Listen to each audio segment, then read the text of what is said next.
संसार में दुख क्यों है?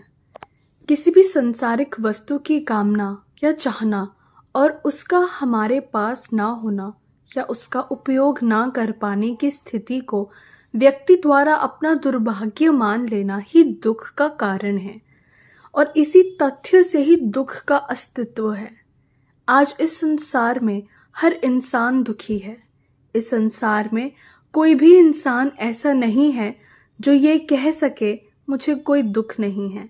और सबसे ज़्यादा अफसोस इस बात का है, उसको अपने दुख का कारण भी पता नहीं है।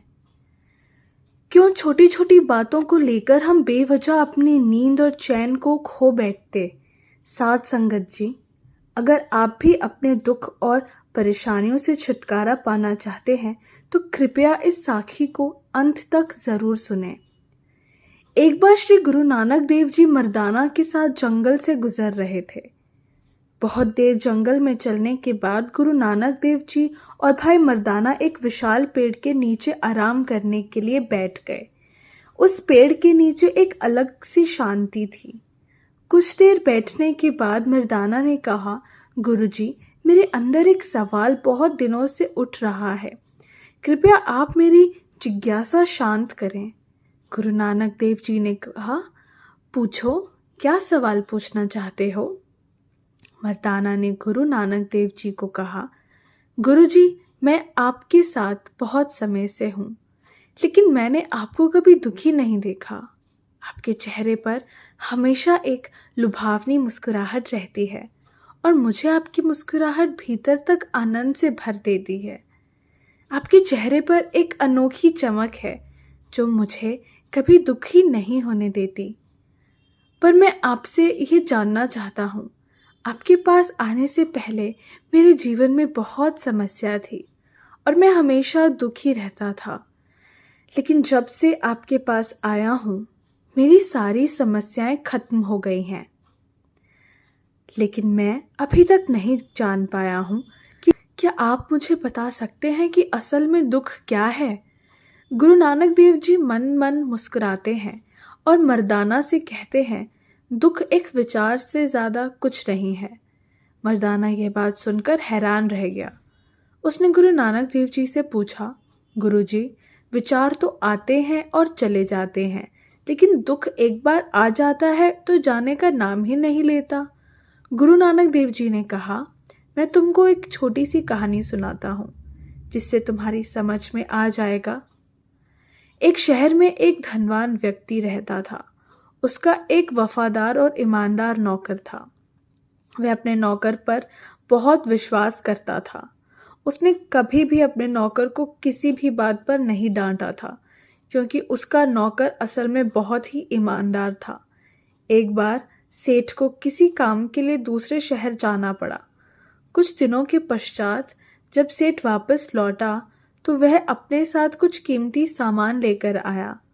उसने कीमती सामान को अपने कमरे में सजाकर रख दिया। उसने अपने नौकर से कहा, तुम्हें खास तौर पर इस सामान का ध्यान रखना है, लेकिन ध्यान रखना कि यह सामान टूटे ना, क्योंकि यह बहुत प्यारा है। नौकर ने मालिक से कहा, आप चिंता मत करो, मैं इस सामान का अच्छी तरह से ध्यान रखूंगा। अगले दिन नौकर घर की सफाई कर रहा था कि अचानक उसके हाथ से वह कीमती सामान नीचे गिर गया और टूट गया। जब यह बात पता चली तो उसने नौकर को अपने पास बुलाया और उसी को फटकार लगाई। पर ना तो वह उस नौकर को नौकरी से निकाल सकता था, क्योंकि वह उसका बहुत ही ईमानदार और पुराना नौकर था। इसलिए सेठ ने नौकर को डांट फटकार लगाकर ही छोड़ दिया, पर अपने कीमती सामान के बारे में सोच सोचकर बहुत दुखी हो गया। रात होते ही सेठ ने अपने कमरे में सोने के लिए लेट गया, लेकिन बेचैनी के कारण सेठ को नींद नहीं आ रही थी। बेचैन होकर कमरे से बाहर निकल आया। बाहर आकर सेठ ने देखा, उसका नौकर बहुत मज़े से खर्राटे लेकर सो रहा था। सेठ ये देखकर गुस्से से आग बबूला हो गया। सेठ ने सोचा, इसने मेरी इतनी कीमती चीज़ तोड़ दी और इसे बिल्कुल भी चिंता नहीं, और मुझे यहाँ नींद भी नहीं आ रही और ये मज़े से सो रहा है। यह सोचता सोचता सेठ अपने कमरे में वापस आकर लेट गया। अगले दिन सेठ सोचता है कि मैं इस दुख और बेचैनी से कैसे बाहर निकल सकता हूँ।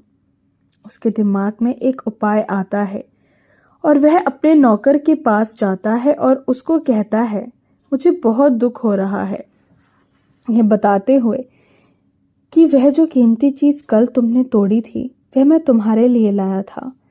मैं चाहता था कि किसी खास मौके पर वह चीज़ तुम्हें उपहार में दूं, लेकिन अब क्या कर सकते हैं, वह चीज़ टूट गई है।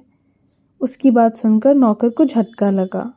नौकर ने सोचा, मुझसे बहुत बड़ी गलती हो गई है। सेठ इतनी कीमती चीज़ मेरे लिए लाए थे और वह मुझसे ही टूट गई।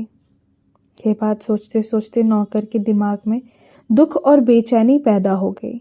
रात होते ही सेठ आराम से सो गया और दूसरी तरफ नौकर बेचैन रहा और बेचैनी की वजह से उसे नींद नहीं आई, क्योंकि नौकर ने अब सेठ की कीमती चीज़ को अपने आप से जोड़ लिया था। इसलिए वह दुखी हो रहा था। पहले उस नौकर के दिमाग में यह विचार नहीं था कि वह कीमती चीज़ उसकी है, लेकिन अब उसके मन में यह विचार है कि अगर वो कीमती चीज़ ना टूटी होती। गुरु नानक देव जी कहते हैं, दुख केवल एक विचार है और यह विचार कैसे पैदा होता है? जब हम किसी चीज़ को अपने साथ जोड़ लेते हैं। हम जिस भी वस्तु को अपने साथ जोड़ लेते हैं वह वस्तु ही हमारे दुख का कारण बनती है। लेकिन असलियत यह है कि कोई भी वस्तु हमसे जुड़ नहीं सकती। हर चीज़ आपके पास है, लेकिन सिर्फ कुछ समय के लिए। कुछ समय के बाद वह चीज़ आपसे दूर हो जाएगी। हमें उस होने की घटना को स्वीकार करना चाहिए और आगे बढ़ना चाहिए। हम जिस जीवन या जिन चीज़ों को अपना समझते हैं वह केवल कुछ समय के लिए ही हमारी हो सकती हैं। हमें कभी भी इन चीज़ों को अपना समझकर इस्तेमाल नहीं करना चाहिए। हमें यह सोचकर इस्तेमाल करना चाहिए कि परमात्मा ने यह हमें कुछ समय के लिए ही दी हैं। अगर हम यह सोचकर जीवन में चलेंगे तो कभी भी दुखी और परेशान नहीं होंगे। इसलिए साथ संगत जी, परमात्मा ने जो हमें यह छोटा सा जीवन दिया है उसको मालिक बनकर नहीं, किराएदार बनकर जीना चाहिए और बिना नागा वाहेगुरु का नाम जपना चाहिए, ताकि सभी इच्छाएं यहीं छोड़कर वाहेगुरु के घर जा सकें। साथ संगत जी, अगर आपको यह साखी अच्छी लगे तो कृपया लाइक, कमेंट और ज़्यादा से ज़्यादा शेयर करें। आपके प्यार और स्नेह के लिए बहुत बहुत